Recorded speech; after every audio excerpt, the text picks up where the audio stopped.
orang yang memiliki garis keturunan dengan Rasulullah Shallallahu Alaihi Wasallam. Ramai jadi pusat perhatian netizen, bahkan ada yang juga jadi kontroversi dan pro kontra di mana-mana soal Habib ini, atau orang yang dipercaya memiliki garis keturunan dengan Nabi. Tapi memang kedudukannya seperti apa, Bi? Memang ya ada orang-orang yang punya garis keturunan langsung dengan Rasulullah Shallallahu Alaihi Wasallam? Ada. Buya Hamka juga dulu pernah bicara bahwa itu ada, di Indonesia ada. Sekarang begini, kita lihat. Memang ada bangsa-bangsa, ada masyarakat yang memberikan perhatian yang besar menyangkut garis keturunan. Kita berkata sekarang, ratu-ratu Inggris itu ada garis keturunannya. Nah, demikian juga halnya dengan Nabi, itu ada garis keturunannya, ya kan? Hanya memang ada beberapa istilah, ahlal bait, ada istilah al-qurba, kerabat, dan lain-lain sebagainya. Tetapi secara umum dapat dikatakan bahwa garis keturunan, dinamai garis keturunan Nabi itu adalah anak cucu beliau melalui Sayyidah Fatimah dan Ali bin Abi Thalib. Ada orang yang berkata itu kan dari Fatimah, mestinya kan garis keturunan dari laki-laki. Dijawab begini, Nabi menjadikan itu dari Fatimah karena Nabi Isa pun dinamai putra Maryam. Banyak itu orang-orang Yahudi itu tidak mengakui orang Yahudi kecuali kalau dari keturunan wanita, bukan laki-laki. Itu sebabnya dia tidak akui sebagai anak keturunan Ibrahim. Jadi ada, itu terpelihara. Memang orang berkata apa buktinya? Bukti yang paling konkret adalah sejarah. Di mana-mana ada.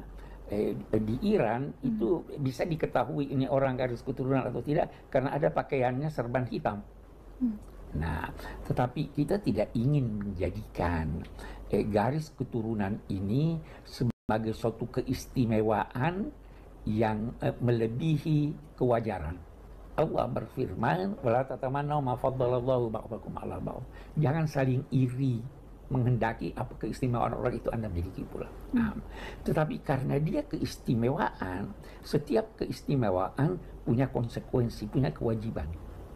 Kalau kewajiban itu tidak terpenuhi, maka garis keturunan yang dimilikinya tidak akan ada artinya. Kata Nabi Nuh punya anak, garis keturunannya ada, tapi Allah menyatakan innahu amalun ghairu shalih. Dia punya pekerjaan tidak diakui dia oleh Tuhan sebagai garis keturunannya. Tuhan menjanjikan, wahai Nuh, saya akan selamatkan kamu dan keluargamu. Waktu anaknya sudah tenggelam, wahai Tuhan, anakku dari keluargaku. Bukan. Jadi ada konsekuensinya. Dari sini kemudian garis keturunan ini terpelihara yang mestinya ikut terpelihara sifat-sifat baik itu. Kenapa garis keturunan itu menjadi penting? Karena ada pengaruh fisik dan psikis orang tua kepada anaknya. Sebabnya ada buku namanya Child Between Heredity and Education. Apa yang lebih berpengaruh? Yang jelas ada pengaruh dari ayah, kakek, dan sebagainya. Sehingga ini ada keistimewaannya. Ya kan? Dari sini kemudian ada orang-orang termasuk di Indonesia ini ada garis keturunannya dan itu terpelihara sampai sekarang. Sampai sekarang terpelihara, ada kantor khusus yang ini. Agama memang memerintahkan untuk memelihara itu. Jadi tapi konsekuensinya apa, sifat-sifatnya sesuai dengan itu. Mereka yang datang ke Indonesia ini itu umumnya datang dari Hadramaut. Kakeknya sebelum sampai ke Hadramaut tadinya ada di Irak. Kemudian dia berhijrah dari Irak. Berhijrah dari Irak bukan untuk mencari nafkah ke Hadramaut. Karena dia kaya raya di Irak. Hadramaut gersang. tapi dia datang untuk mengajarkan agama, untuk mempersatukan masyarakat. Putra-putranya melanjutkan misinya sampai kepada seorang yang dinamai Al-Faqihil Muqaddam. Al-Faqihil Muqaddam ini sosok yang diistilahkan mematahkan pedang. Kami tidak akan melakukan kekerasan apapun. Kami berdakwah dengan akhlak yang baik. Keturunannya inilah sebagian yang datang ke Indonesia, bukan untuk mencari nafkah, Untuk menyebarkan Islam. untuk menyebarkan Islam. Tidak dengan pedang. Tidak dengan pedang, tidak dengan kekerasan. Mereka tidak bisa berbahasa daerah Indonesia, bahasa Indonesia atau bahasa Jawa, tetapi bagaimana mereka bisa mempengaruhi masyarakat melalui akhlaknya. Nah, jadi tidak mengenal kekerasan, tidak mengenal makian. Nah, inilah yang berlanjut. Mereka berdakwah di sini sampai meninggalkan keluarganya.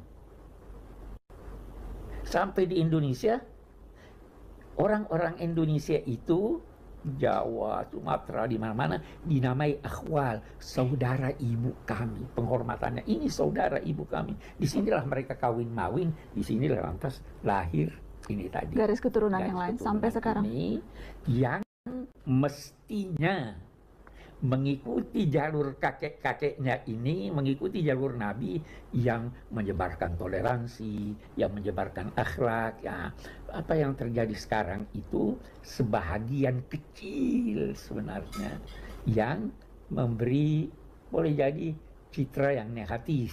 Nah, kemudian disambut oleh yang lain dengan cara yang tidak sesuai juga, sehingga terjadi apa yang dinamakan ribut-ribut itu. Ribut-ribut itu.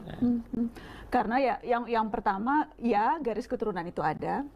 Ya, tapi seharusnya itu justru keistimewaannya adalah ketika ia bisa meneladani akhlak Nabi. Tidak, karena itulah sebabnya orang menamai mereka Habib. Jangan membanggakan diri dengan keturunanmu. Itu di dalam literatur agama ada ungkapan. Bukannya seorang kesatria yang berkata, kakek saya begini, ayah saya begini. Tapi kesatria itu yang berkata, ini saya yang melakukan itu. Ya toh? Jadi boleh berbangga, boleh merasa bersyukur, mempunyai garis keturunan pada Nabi, tapi jangan tonjolkan itu. Jangan tonjolkan itu, tonjolkanlah akhlakmu, tonjolkanlah kebaikanmu, tonjolkanlah keramatamahanmu. Ini kalau bertengkar, maki ini, maki itu, nuduh ini, nuduh itu sebenarnya bukannya tidak menggambarkan ajaran leluhur, ajaran ini, itu tidak menggambarkan ajaran Islam. Jadi gelar atau atribusi Habib itu tidak seharusnya hanya sekedar gelar formalitas belaka ya, bukan hanya sekedar menyematkan diri sebagai Habib. Kalau Abi pribadi yang diajarkan oleh ayah kakekmu itu, tidak usah kamu yang berkata dirimu Habib, tidak usah kamu menyatakan dirimu saya profesor, saya doktor.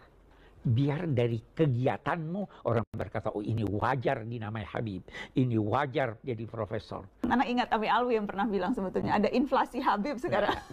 Ya, itu sebabnya Habib Abdullah Al-Haddad berkata, jangan memakai pakaian kebesaran Habib kalau akhlakmu tidak tidak mencerminkan itu, karena itu berdampak negatif buruk. Nah, jadi kita tidak mau ini apa yang terjadi ini menyerang. Ini mengakui jasa saya pernah begini. Itu para penganjur agama tidak pernah mengakui jasanya bahwa dia mengislamkan orang. Karena yang mengislamkan itu Tuhan. Allah.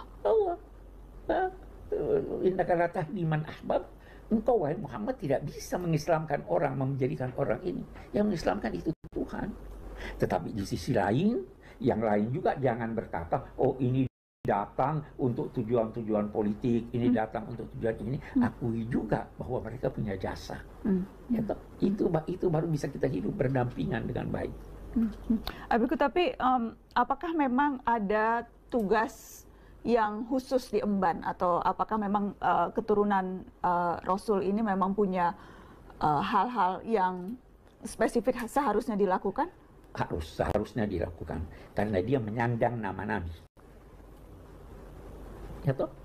Sekarang kita mau lihat itu raja-raja di Inggris. Kita ambil raja-raja di Inggris, ratu-ratu di Inggris. Ada tugas-tugas yang harus dilakukan. Yeah. Ada. Karena dia raja, karena dia ini. Ya. Nah, kalau Anda merasa diri Anda adalah keturunan Nabi, ada tugas-tugas yang Anda harus lakukan. Tugas pertama itu adalah tugas menampakkan akhlak yang luhur. Karena Nabi tidak diutus kecuali untuk menyempurnakan akhlak. Kalau akhlaknya tidak baik, kalau akhlaknya maki-maki orang, dia tidak melaksanakan fungsinya sebagai ini. Fungsinya adalah teladan. Ya kan? Fungsinya adalah menyelesaikan problem, bukan menjadi sebab dari problem. Apakah memang ada spesifik ayat Al-Quran yang menyebut kita harus mencintai garis keturunan Nabi? Iya. Nabi berkata, "Qul la as'alukum alaihi ajran illa al-mawaddata fil qurba." Saya tidak minta upah dari kalian dari apa yang saya lakukan selama ini, kecuali apa? Cintai keluarga. Apakah karena berangkat dari ayat itu, Bi? Bagaimana kemudian? Dari sekian banyak ayat, Sayyidina Umar berkata, saya lebih senang menjadikan gembira keluarga Nabi daripada keluarga